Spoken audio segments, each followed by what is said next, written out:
Hey, what's going on, everyone? Today I'm going to take a stroll around Dataran Merdeka and its surroundings, including the famous Sultan Abdul Samad building and the River of Life. The video is going to be a bit long, so bear with me. Anyway, I will be talking about the history of the surroundings too, so we might learn something. Okay, let's go. We started from the back of the Royal Selangor Club. Please don't ask me how I ended up back here, okay? Now, let's talk a bit about the club. It is one of the oldest and most prestigious social and sporting clubs in Malaysia. Located on Jalan Raja opposite Dataran Merdeka, the club was founded in 1884 during the British colonial era and has become one of the city's most recognizable heritage landmarks. History.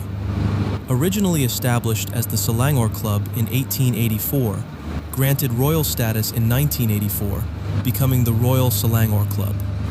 The current clubhouse features a distinctive mock Tudor architecture designed by architect Arthur Bennison Hubback, who also designed Kuala Lumpur Railway Station. The Spotted Dog. The club is affectionately nicknamed the Spotted Dog. Several stories surround the origin of the nickname, including references to the club's diverse membership and 2 Dalmatians owned by one of the founders. The nickname remains widely used among members and locals. Sports and recreation. The club has played an important role in the development of sports in Malaysia, particularly cricket, rugby since 1894, tennis, squash, billiards.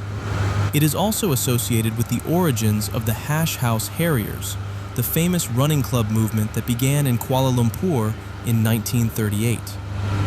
Location. Situated beside Dataran Merdeka, the club overlooks the historic Padang, where many sporting events and national celebrations have taken place. Its proximity to the courts also made it a popular gathering place for judges, lawyers, and government officials. Present day. Today, the Royal Selangor Club remains an exclusive members club offering dining facilities, social and networking events, banquet halls and meeting rooms, sports amenities, reciprocal arrangements with clubs around the world. Its historic clubhouse and iconic half-timbered facade make it one of Kuala Lumpur's most photographed colonial-era buildings. For visitors exploring Dataran Merdeka, the Sultan Abdul Samad building, and nearby heritage sites, the Royal Selangor Club is an important reminder of Kuala Lumpur's colonial history and sporting traditions. There you have it. The brief history of the Royal Selangor Club dates back to 1884. That's more than 100 years. Have I been inside the club? I think it's twice, if I'm not mistaken, at the company's dinner sponsored by my former boss. How lucky I am. Not all ordinary people could enter the club without membership.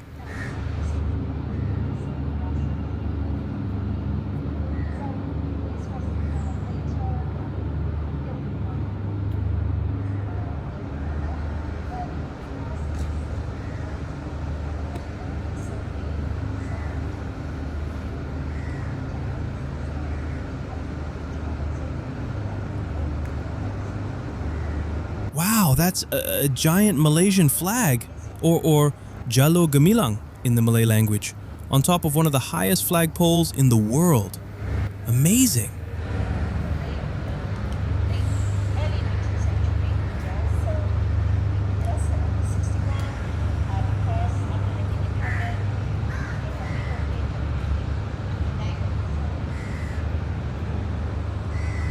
The weather in KL, as usual, is very humid and hot.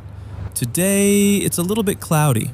See those tourists? They don't have shadows, softened by the clouds.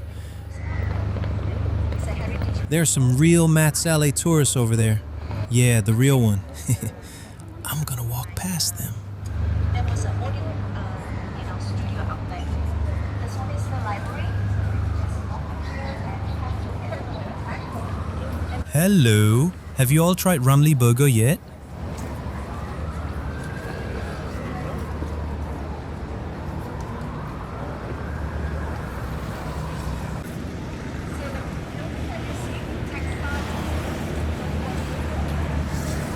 There it is, the historic and iconic Sultan Abdul Samad building.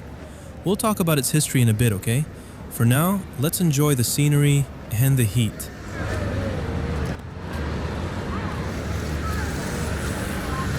This building has undergone several major restoration and refurbishment projects over the years. 1978 to 1984, major renovation. After suffering damage from the severe 1971 floods, the building underwent an extensive restoration that took 6 years to complete at a cost of about 17.2 million ringgit. This project restored the structure and adapted it for use by Malaysia's superior courts. 2009 to 2010, facade refurbishment. A later conservation project focused mainly on the exterior, including repairs and facade restoration, and lasted about 8 months, 17th August 2009 to 16th April 2010. 2025 to 2026, conservation and restoration, Wadisan KL. The most recent Phase 1 restoration of Block 1 began in 2025 and was completed after 11 months of conservation work. The restored section reopened to the public on February 2, 2026 as part of the Wadisan KL Heritage Initiative. And the traffic flow is now changed to a one-way street heading Jalan Raja Laut.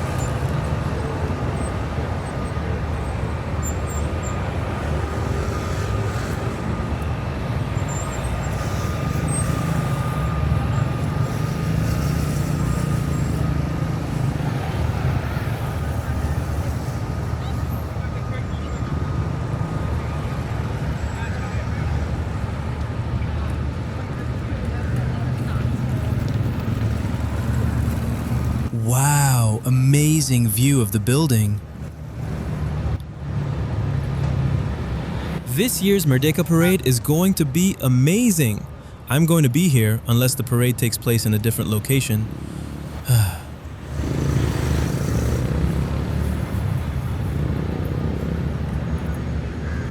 I just heard.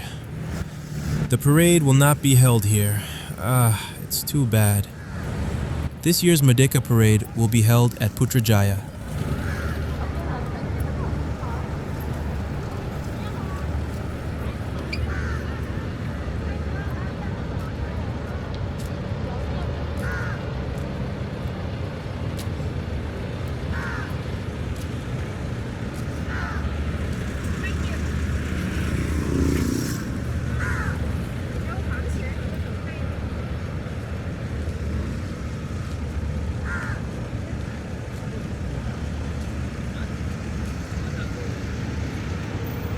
There, the Royal Selangor Club from the front view. The padang here, or field, is called Dataran Merdeka, or Independence Square.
I wonder why this fountain is not operational.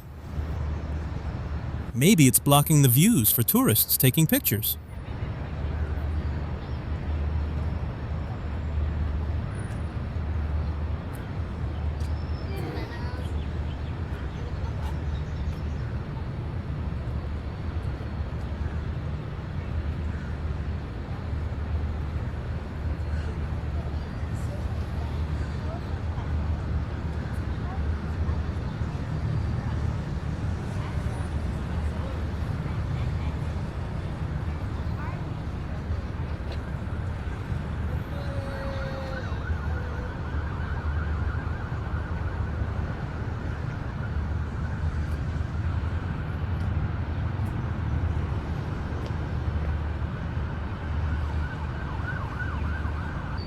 Okay, let's talk about the building. The Sultan Abdul Samad Building is one of Malaysia's most iconic landmarks and a symbol of Kuala Lumpur's rich colonial and national history. Located along Jalan Raja and overlooking Dataran Merdeka, formerly the Padang Club Selangor, the building has stood at the heart of the city for more than a century. Construction began in 1894 and was completed in 1897. It was designed primarily by British architect Arthur Charles Alfred Norman, with significant contributions from R.A.J. Bidwell and A.B. Hubback of the Public Works Department. Instead of using the Gothic or classical styles common in British colonies, the architects chose the Indo-Saracenic Moorish revival style inspired by Islamic architecture from India. This distinctive design features horseshoe arches, copper domes, decorative brickwork, and elegant colonnades, making it one of the finest examples of Moorish architecture in Southeast Asia. The building was named after Sultan Abdul Samad bin Raja Abdullah, the fourth Sultan of Selangor, who reigned from 1857 to 1898, the period during which the building was constructed. Originally, the Sultan Abdul Samad building served as the administrative headquarters of the British colonial government for the Federated Malay States, housing the offices of the State Secretariat, Supreme Court, and other government departments. It became the administrative center of British Malaya and played a vital role in governing the region. One of the building's most recognizable features is its 41.2-meter clock tower, often compared to London's Big Ben. The clock tower quickly became a prominent landmark and remains one of Kuala Lumpur's most photographed attractions. The building witnessed many important events throughout Malaysia's history. Perhaps its most significant moment came on the night of the 30th to the 31st of August 1957, when thousands gathered in front of the building at the Padang to witness the lowering of the British Union Jack and the raising of the new Malayan flag, marking the country's independence. The following morning, the official declaration of independence took place at Stadium Merdeka. Still, the flag ceremony outside the Sultan Abdul Samad building remains one of the defining images of Malaysia's journey to nationhood. Following independence, the building continued to house various government offices.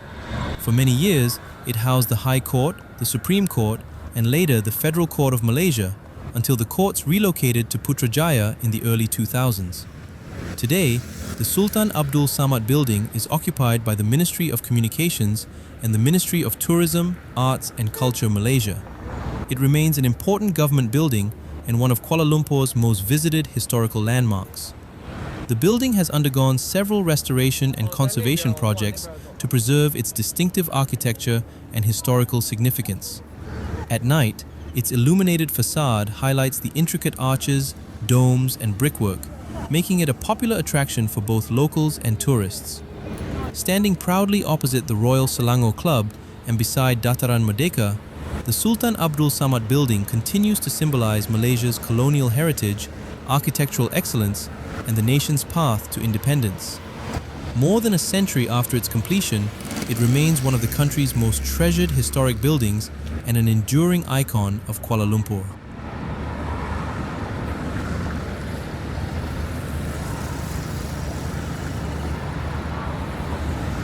Hey, do you all enjoy the video so far? If yes, please don't forget to give it a like, subscribe to my tiny little channel, share it around, and leave a comment to help trigger the algorithm and help grow my channel. Thanks in advance. Now let's cross the street, KL style. I'm going to go behind the building to see what's there.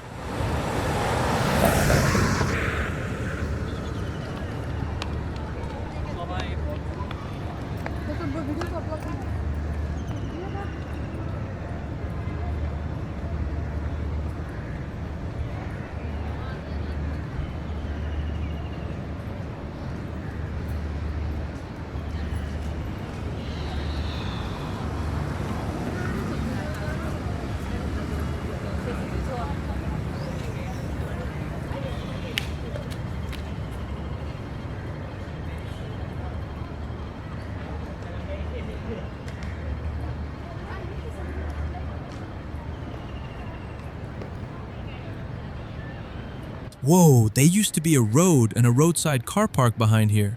Last time when the courts were here, that road was really busy with lawyers, defendants, plaintiffs, court staff, reporters, and others attending the courts.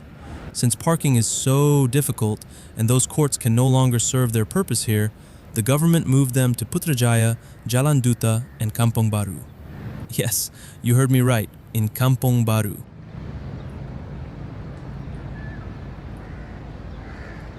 Hey, have you ever wondered how Kuala Lumpur got its name? The name Kuala Lumpur comes from the Malay language.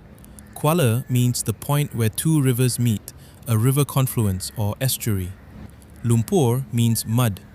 Together, Kuala Lumpur literally means muddy confluence or muddy river junction. The origins.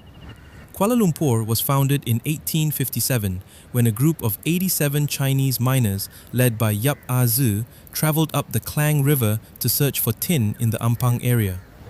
They established a settlement at the confluence of the Klang and Gombak rivers.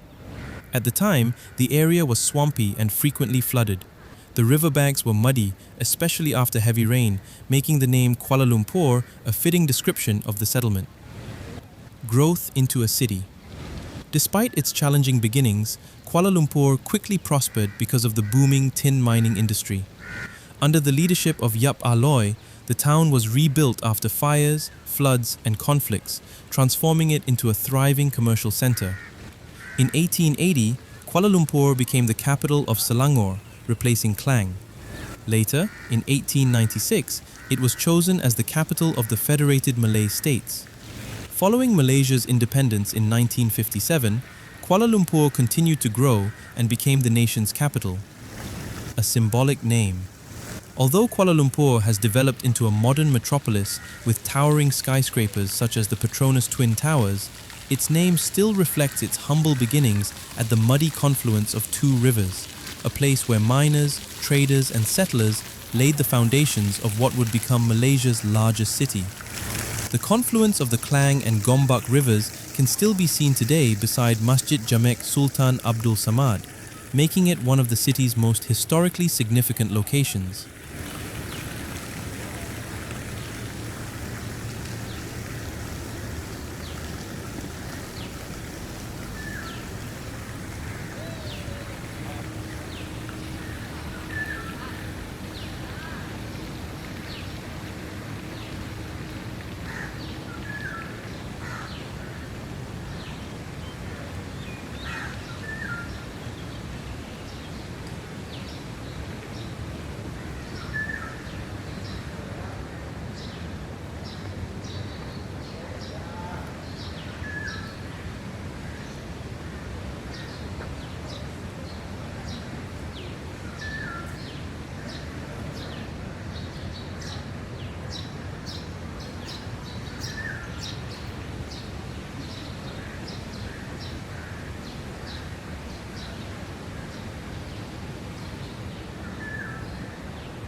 That's the Wisma Lock U building, and it is not part of the Sultan Abdul Samad building, and yet the industrial court was situated there.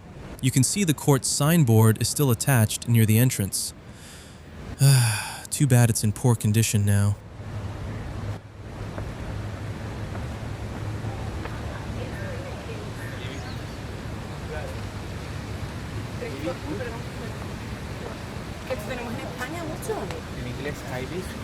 See those two rivers? The Gombak River is on the left, while the Klang River is on the right. This is where the river meets, giving KL its name. This is also the area known as the River of Life. So, what is the River of Life?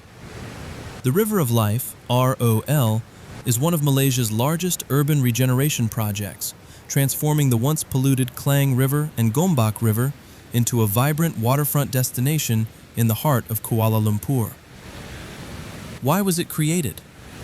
For many decades, the Klang and Gombak rivers were heavily polluted by sewage, industrial waste, and rubbish. Although these rivers were where Kuala Lumpur was founded in 1857, they had gradually fallen into neglect.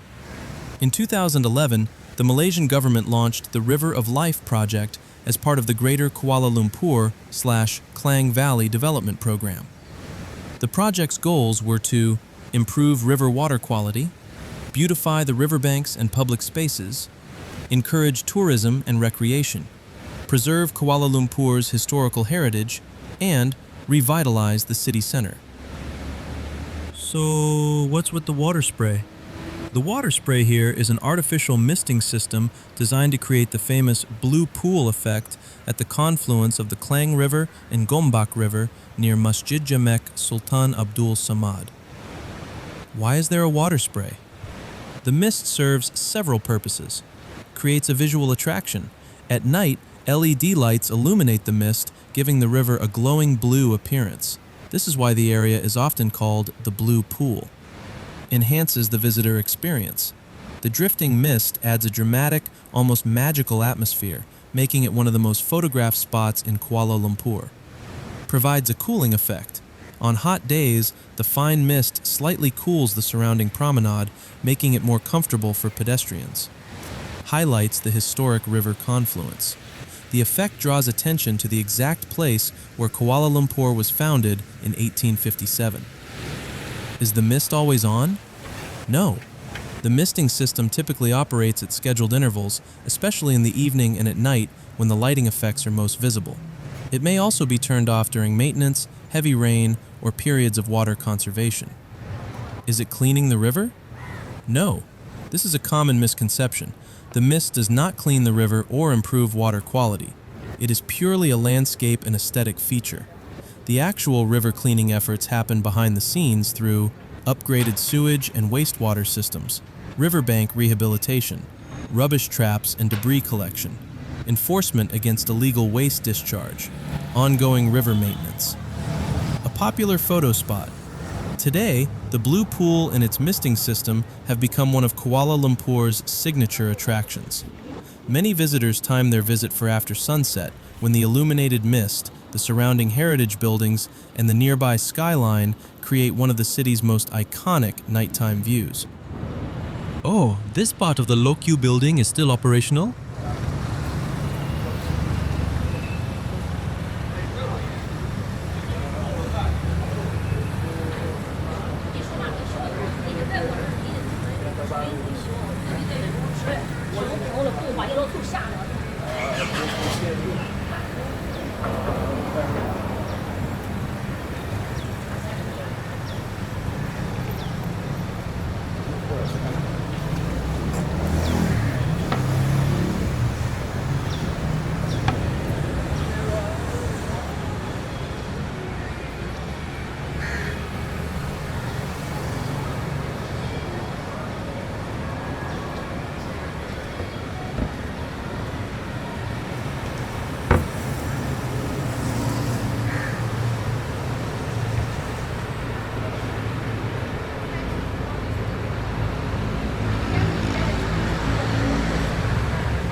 We're back here. This time I'm going to walk near the building, then cross the street back to the Dataran Merdeka.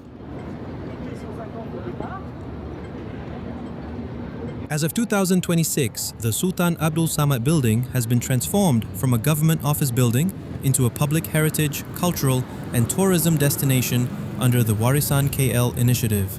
Following an 11-month conservation and restoration project, Block 1 reopened to the public on February 2nd, 2026. Here's what visitors can find inside. Heritage Galleries.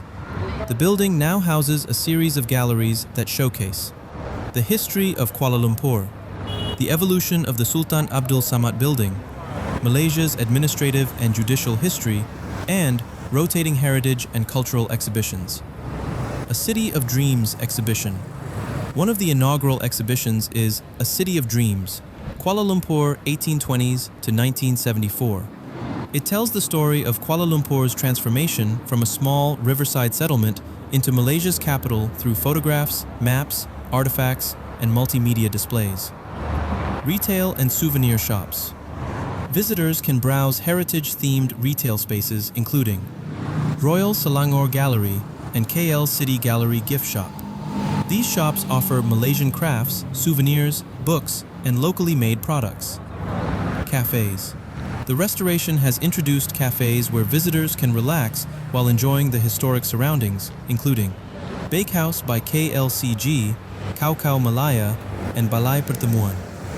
A beautifully restored ceremonial hall on the first floor, known as the Balai Pertemuan, has become one of the building's architectural highlights. Its restored arches, high ceilings, and heritage details make it a popular space for exhibitions and public events. Cultural and community space. Rather than serving primarily as government offices, the building now functions as a museum and exhibition venue, a location for heritage programs, a cultural event space, and an educational destination for visitors and school groups. Nearby restoration. In May 2026, the adjacent Old General Post Office, Block 2, also reopened as part of the same Warisan KL project, adding more cultural, retail, and dining spaces to the Sultan Abdul Samad building complex. If you're filming a walking tour or creating a YouTube video about Kuala Lumpur, the restored Sultan Abdul Samad building is now much more than an architectural landmark. It's an interactive heritage destination where visitors can explore the city's history, admire restored colonial-era interiors, visit exhibitions, shop for locally made crafts, and enjoy cafes, all while standing in one of Malaysia's most historically significant buildings. I have a limited time here, so I don't have time to venture inside the building. Probably some other time? Hopefully.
Come again? I don't speak Chinese. I will Chinese. The tourist lady just now wants me to take her video. The camera is actually in photo mode. Luckily, she was using the same camera I am using, so I know how to switch it to video mode. Whew. If she used a different brand, I would garu kapalu, because it would take some time to browse the camera's menu. Uh-oh, those DBKL officers look at me weirdly, probably observing my camera.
What event is this?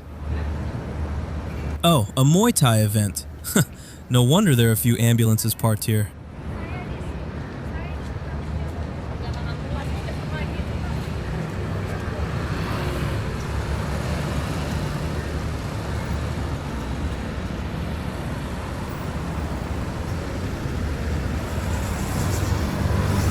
That white building is called Menara Daya Bumi, a former Petronas headquarters building before they moved to the Twin Towers.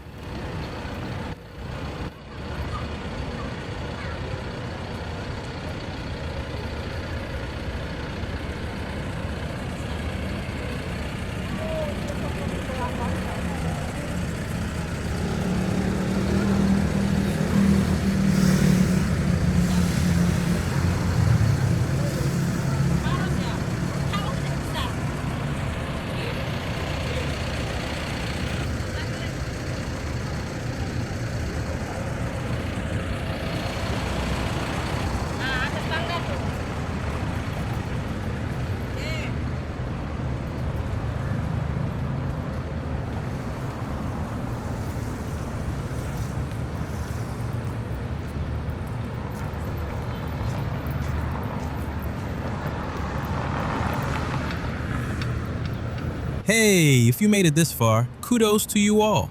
Thank you for watching this video from start to finish. It truly means a lot to me. I hope you enjoyed the journey and learned something new along the way. If you like this video, please consider giving it a thumbs up, leaving a comment, and subscribing to the channel if you haven't already. Your support motivates me to keep creating more high-quality travel, history, and cinematic content. And don't forget to turn on the notification bell so you won't miss future uploads. Thanks again for being here, and I'll see you in the next adventure. Bye, and Assalamu alaikum.